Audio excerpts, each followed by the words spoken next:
Imagine a sacred field. The wind moves the wheat and the tall grass, and suddenly you notice something is wrong. It's not just nature. Something dark is creeping between the stalks. The church itself, the house of the saints, seems asleep. The watchers are blind, or worse, they are slumbering. And while they rest, the enemy sows the tares. This is not a symbolic story distant from reality. It is the truth that Jesus handed down to us.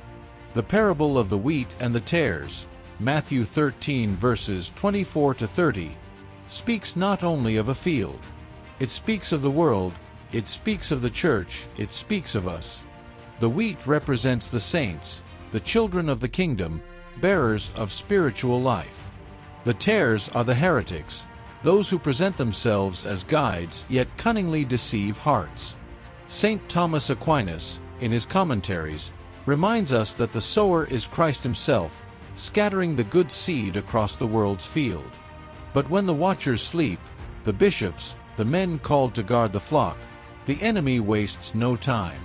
The tares grow among the wheat, hidden and deceptive, resembling what is good. They do not appear evil at first, for perfect evil hides under the guise of good. Satan himself disguises as an angel of light to sow deception and division.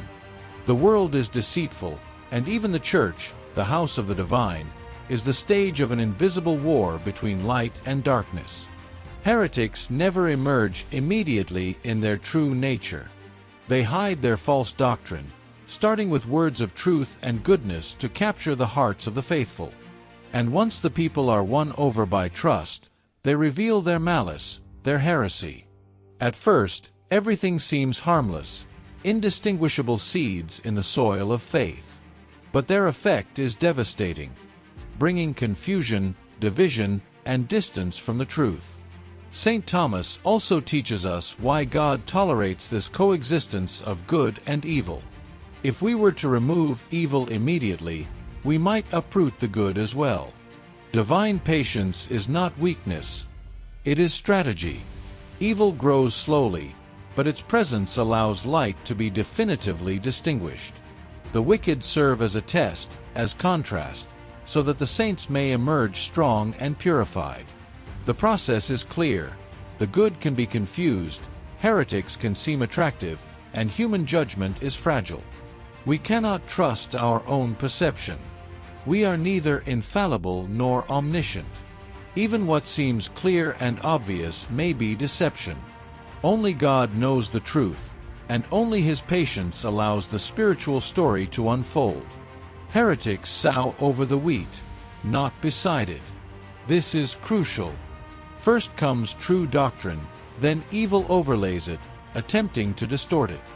Many today confuse this. They think Catholic tradition is just one among many. But tradition is the transmission of a pure and incorrupt faith.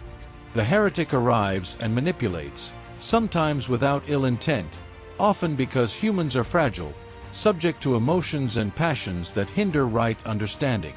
This is why vigilance is essential. The Church's watchers, bishops, priests, spiritually mature faithful, must watch, discern, and guard the seed. But not to eliminate heretics immediately. The time of harvest is in God's hands. The end of times, the return of Christ, will be the moment when good and evil are separated definitively. The tares will be bound in bundles and burned, while the wheat will be gathered, purified, protected, and enjoy eternal peace. This parable is not merely a theological lesson. It is a warning for us today. We live in a world full of illusions. People posing as spiritual guides, sleeping churches, confused faithful, all of this is the tares among the wheat. But the sower has promised, the wheat will triumph. The saints will emerge, purified and united, while evil receives its just punishment. It is not human vengeance, it is discernment. It is not resignation, it is vigilance. We cannot stop the tares alone, but we can recognize the wheat, guard it, protect it. This is our task, to watch, to resist, to preserve what is sacred in the silence of a slumbering world. And you, are you awake? Can you recognize the wheat among the tares? Can you discern the truth beneath appearances? There is no time to lose. The world attempts to deceive you every day, yet the light still exists, hidden, ready to guide those with eyes to see. If you want to continue exploring these hidden truths and learn how to remain vigilant in today's world, subscribe to the channel and turn on notifications. Do not let the slumber of the watchers become your own. The spiritual war is real, the wheat endures, and you can be part of the vigil.